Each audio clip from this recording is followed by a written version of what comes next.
Thank God. It's Friday. We made it. We did make it.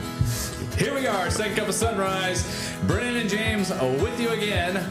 Hopping in here, getting ready to go on this final work day. Short work week always feels like the longest, even for us. We were both off on Monday. Right. And then all of school as well. Mm-hmm. Hey, happy birthday to my mother. Yes. You did that for Newsday Celebrates. Nice. Yeah, she'll be 70 next year. What is interesting as we celebrate the 69th is when you said, like, what do you want for your birthday? Yes. What you say? Right. She went, usually, she'll name a dish or something like that. I'm always happy to cook for her. Usually that's what she wants, a nice home cooked meal. Mm-hmm. And she goes, I want a charcuterie board, meat, cheese, bread, things like that.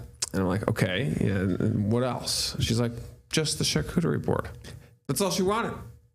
On face value, it sounds simple. But it's a lot of prep. You get into the business of charcuterie boards. Right.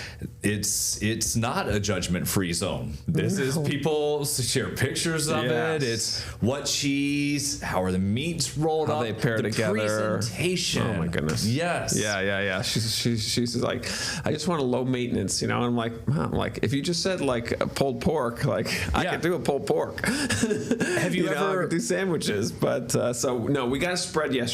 Okay. My wife and I went out. We got blue cheese, we got brie, we got cheddar, we got gorgonzola, we got all the different kinds of cheeses. We got the crackers. So no, we'll do it up big. We'll make it happen. I like that too. I'm a big fan of the stinky cheeses. I love a good stinky cheese, and so we'll do everything. We got the sopressata, which she likes a lot.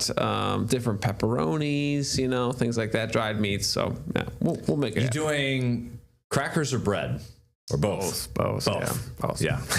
Did you get a Wegmans garlic, Tuscan garlic? Is that what it was? No. What is that? It's like a type of bread? It's like their top-selling loaf. They do. One of their best-selling products. I'm going to have to try that.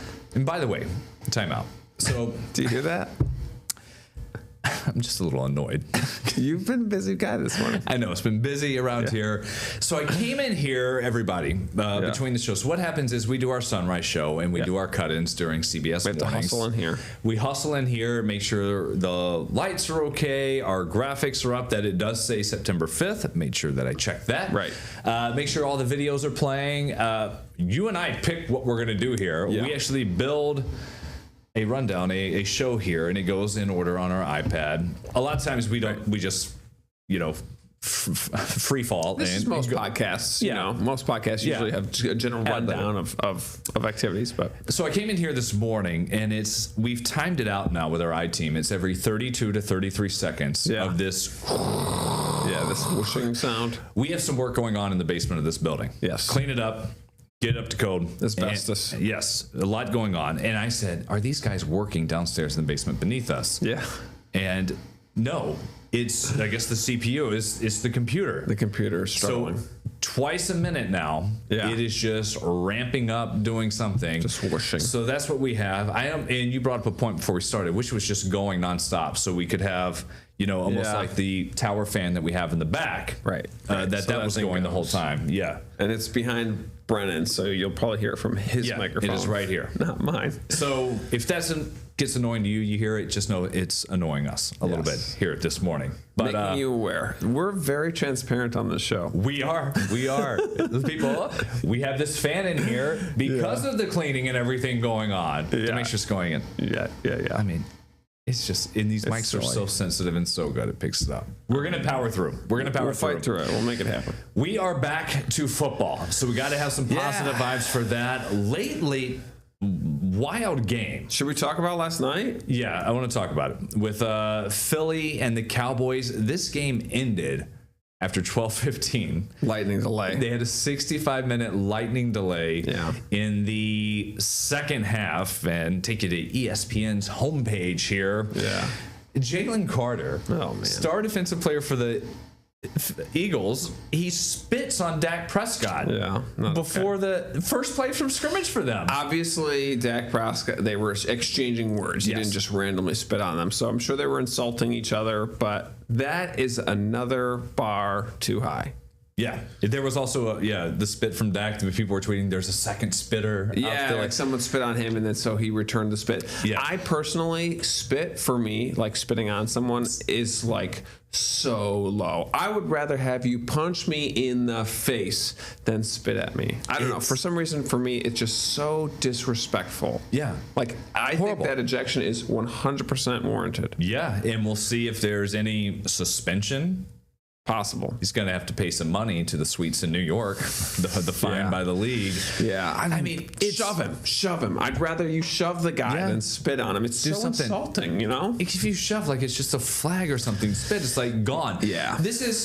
We've waited since February, since Valentine's for this. Play a game. This is the NFL. It's big night on NBC. Right. It's Eagles, Cowboys. They don't play season openers, like to have this rivalry. The ref is right there. They just did the Lombardi Trophy, the raising of the banner. They get out on the field, and then you just spit on his jersey right from the start.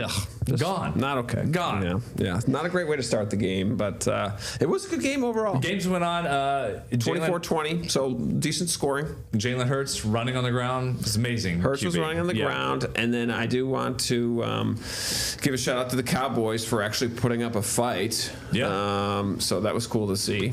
Kept it close. I think there were 3 points scored in the second half. It was 24-20. Yeah. The final. All the action was in the beginning of the game. Yeah. Right. Yeah. We've got a game tonight. I keep forgetting about that. Yep. Chiefs and Chargers on YouTube, so that'll be coming up. AFC West divisional rivalry. And then the Bills Sunday night. We'll get into a little bit more of that coming up and what our plans are for the weekend. And speaking of, there are a lot of things going on around Rochester. This weekend brings the Clothesline Festival back at the MAG, which, you know, all these decades ago, it got started because artists would put up their work on a clothesline for display. Right. And now it's just a bunch of vendors. You can go inside the museum with your admission. They've got food trucks, coffee in the morning. They've got beer as well. People walk around, have a good time.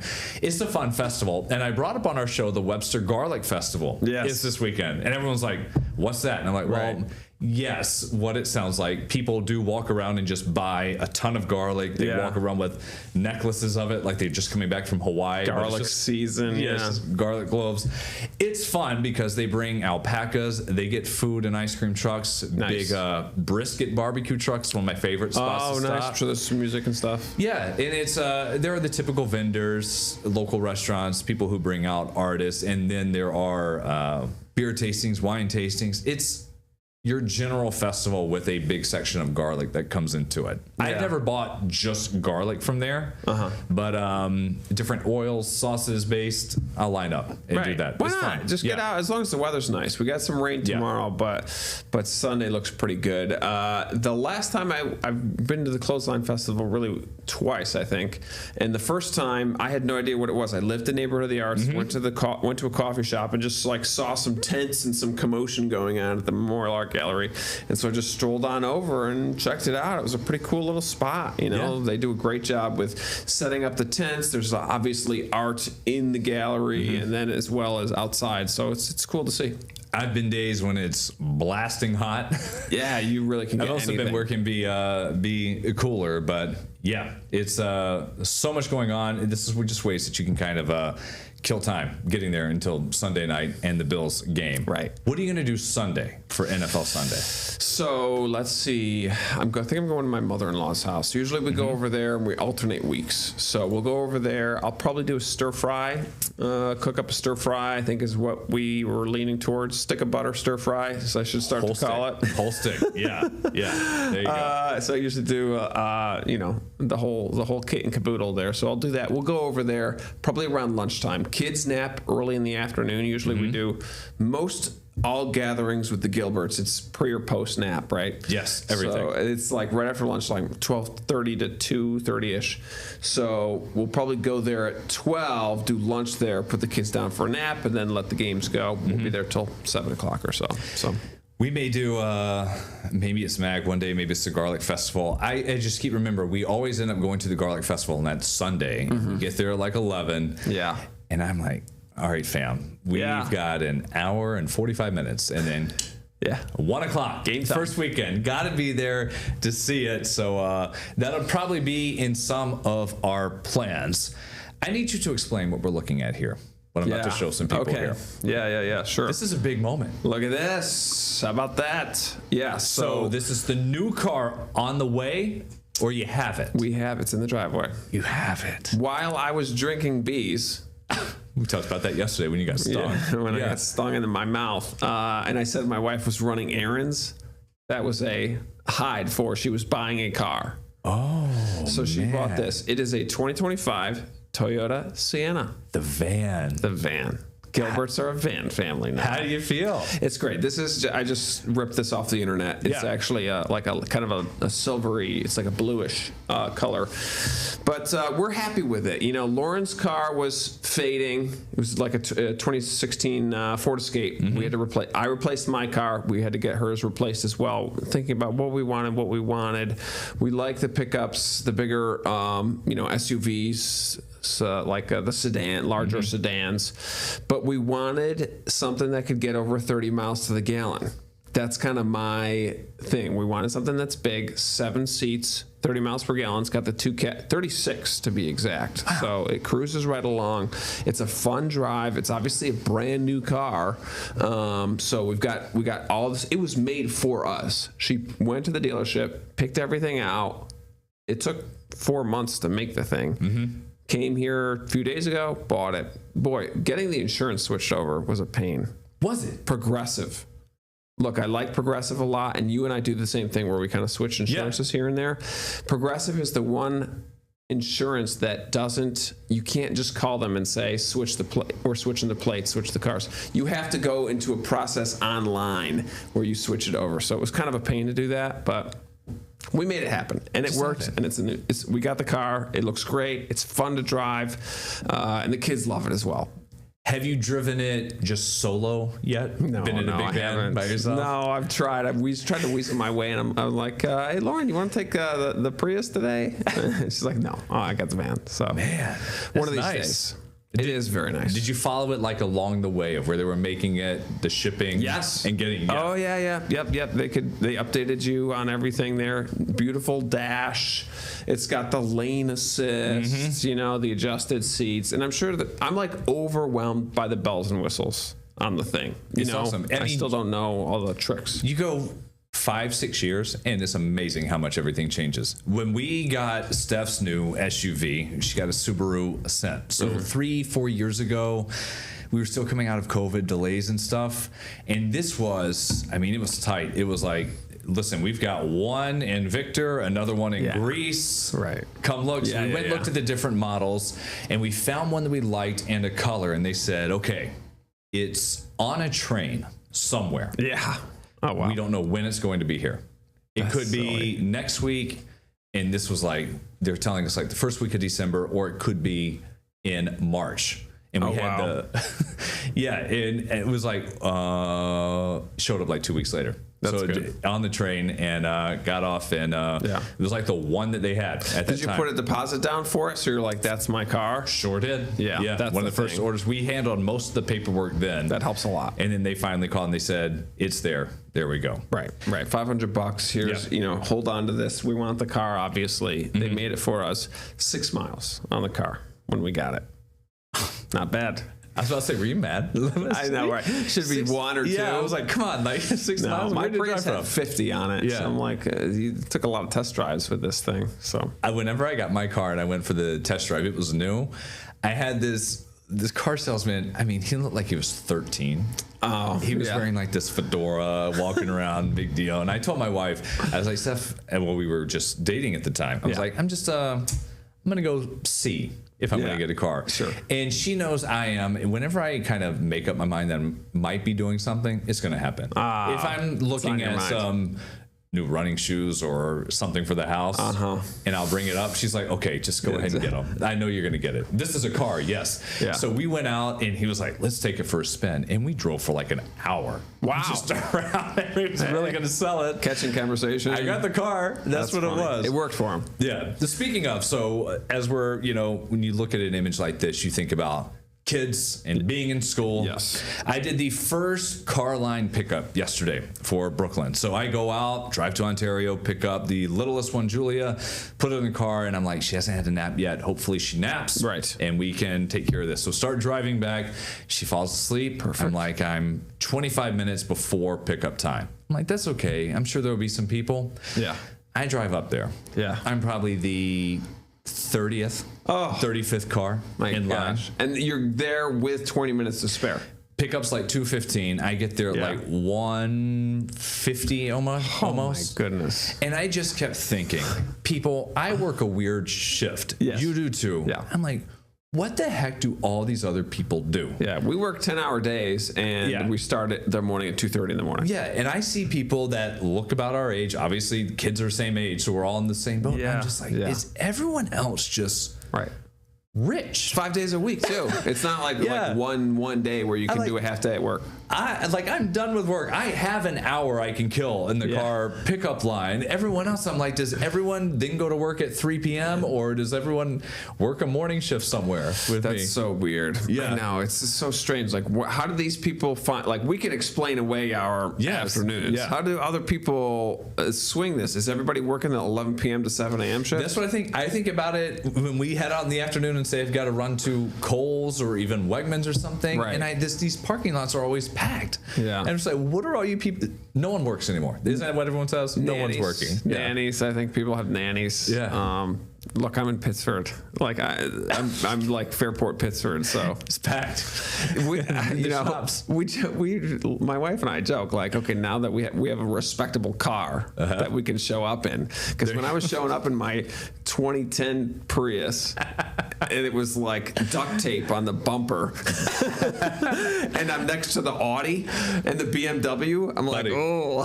I'm with you. We've got dance class coming up again next week for both of them. Yeah. And whenever I pull up there, I got my little Subaru, which is nice, but I walk around and I'm like, oh man, I'm like, this car is not sponsored by any of the slowly fancy up brands. to the Mercedes-Benz. Yeah. We're going to be right back here, flying along on this Friday. Don't know what we're going to talk about next. We didn't know what we were going to talk about a second ago either. That's the fun part.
Back here on the pod, second cup of sunrise on this Friday morning.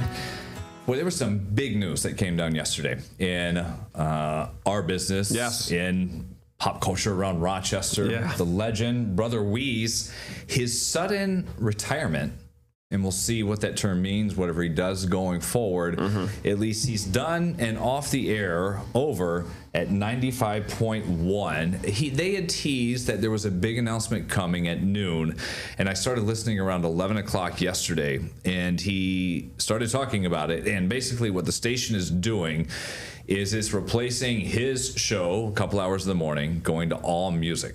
That change is happening. Right. He was offered some other time windows, particularly on the weekend, a different capacity to stay on. And he was like, listen, I've had a great career. The late night circus, driving the motorcycle through here at News 8, that building's still the same way. Looks exactly the same. And he was like, you know what? I'm done. This is it. And he thanked all the viewers, the listeners. How about that? Everyone he's worked with. It's just wild to see that. This old footage that we pulled from the archives. I remember being in my basement in Brighton, 5 years old, back in the 90s, and just my dad having the old radio down on the workbench and Brother Weeze piping through the old radio. My dad listened to Weeze all the time. People here did. My mother, not a fan, didn't like him at all. I get it. Hey, listen, and that was Weeze. You either loved him or you didn't like him at all. It was one or the other with the guy. When I moved here, I just remember compared to a Howard Stern of Rochester, like this type of show that was either your thing or it wasn't. Right. My wife, Steph, she listened a long time. I mean, it was Paulie, so many people who were on it before. Sure. Deanna, who's not anymore. That was another part of the shakeup this week. Right. And they're moving DeTulio, some different people around to different spots. So, I mean, just big shakeup. And it's like, here it is. I saw a statement from those that run the company saying there's research showing Rochester wants rock station, and so they're going to go with the music. I also say, you know what? You just saved a lot of money. Yeah. Right, 100%. What it is. I think it almost always comes down to money. You know, it's like the late night with Stephen Colbert. Like, it kind of comes down to money. You know, so it's too bad to see him leave. I am sure we are not done hearing Brother Weeze in any capacity. I'm sure that he will find a way to talk. The guy loves to talk. He loves to talk to people. He loves listening. He was great at what he does. He got into like the Hall of, I don't know what Hall of Fame it was. Yeah, of like national. Yeah, like the National Radio Hall of Fame. So he's there, and great talent. Obviously, people liked hearing him. He's funny, so I think he'll keep going in a different capacity. In that voice too, Rochester. You just knew whenever he was on. You totally did. If he was here in studio or if he was zooming out from his home in Florida, wherever it was. Right. You just knew when you heard that voice. We had a little bit of fun on our show this morning as we're talking about the Powerball jackpot. So $1.7 billion tomorrow for the next drawing. Yeah. And it was, what do you do if you hit it? And of course, if you are so lucky, the first steps, we're not talking about what to go buy. We'll get to that in just a second. But it was, who do you call? The first person. Yes. Besides if it's your lawyer, your spouse, your partner, your lawyer, probably first before anyone else. Right. They say try to form, before you claim it, a blind trust through an attorney to anonymously receive the money to keep your name out of the spotlight. You could form an LLC. Here in New York, if you win the lottery, whatever it is, it's public. There's been some debate over the legislation of let's keep people anonymous. Some states do it, some don't. But what you can do is say when we win, we could make it Second Cup LLC, which might give it away. But that's one way where it'd be harder to track down the name. Right. In terms of what else you should do, here's a financial advisor. You would probably hear us say you need to diversify, you need to asset allocate, all the boring stuff. We're not going to say go buy a super big house, go buy Lamborghinis, whatever. But we will say things like be smart with the money. This has got to last the rest of your life. It's a lot of money, and it could and should last the rest of your life, even if you're having some fun. And it's also funny coming from a guy who probably has a very nice car. Yeah, I know, right? Don't buy the Lamborghini. I've got the Lamborghini already. I think it's always fun to chat about, to think about what would happen, if you win. It's probably gonna be somebody in California, as it always is. But I know. When's the drawing? Is it tonight? So Tomorrow night. So Powerball is Monday, Wednesday, Saturday now. So have it just before 11 tomorrow night. And we always end up covering these stories, and it's so true. Like of people that win big, whether it's one or a group, and there's just a massive fallout, or people bankrupt, just money problems, death, murder. It's just there's bad luck. It's very strange. I think the big ones are like that. The smaller ones not as big of a deal. But we got to get a follow up to the story of the Syracuse guy that didn't get his winnings. This is a guy that had a scratch off, and it was for a couple million. He won. Right. And what he did, if you're not familiar with the stories, he went ahead and spent it. He had a daughter or a girlfriend who needed a car ASAP. So he wins, and like the next day or two, he goes and buys the car. And then it's taking 2 months or so to get the payments from the lottery system. They said like 4 to 6 weeks, and it was like 8 weeks, something like that. It could take longer with a bigger prize. And he's like, well, I'm broke, and I got the first payment. And so he's still working on that. And I bet it probably takes 6 months to get these hundreds of millions, to get those big paychecks. I bet it takes a long time. That would be for you to get your money. So don't quit your job right away. We'd have to keep working. That's what I was going to say. We'd have to keep working. Gosh, I'd be so nervous that like they'd find one thing in your background, like, oh, that traffic ticket you got back in 2017. Yep. You know what I mean? Compound interest. It now costs $17 million. I've heard of stories of like you didn't pay your child support.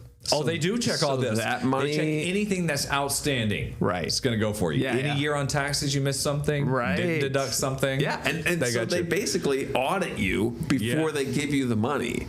So don't quit your job if you win that big prize. That 1.7 billion turns out to be like 600 million pretty quickly. And then you pay the taxes on it. Exactly.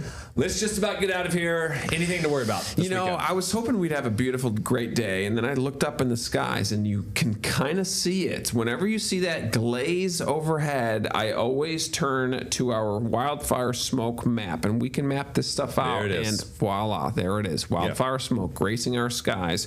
I don't think it sticks around too long, as we have a cold front coming in tomorrow that'll bring some rain and sweep it out of here. But just know that we'll see a little bit of that overhead. Shouldn't impact AQI at all. And then we got a Bills game Sunday night. It's going to be cooler than you would normally get for a September game, which is unfortunate because you want the week 1 through 5s warm because you know what's coming. That is true. Have fun if you're going. The Bills home dogs as we speak right now. First time in a couple of years. Go beat Lamar and the Ravens. See ya.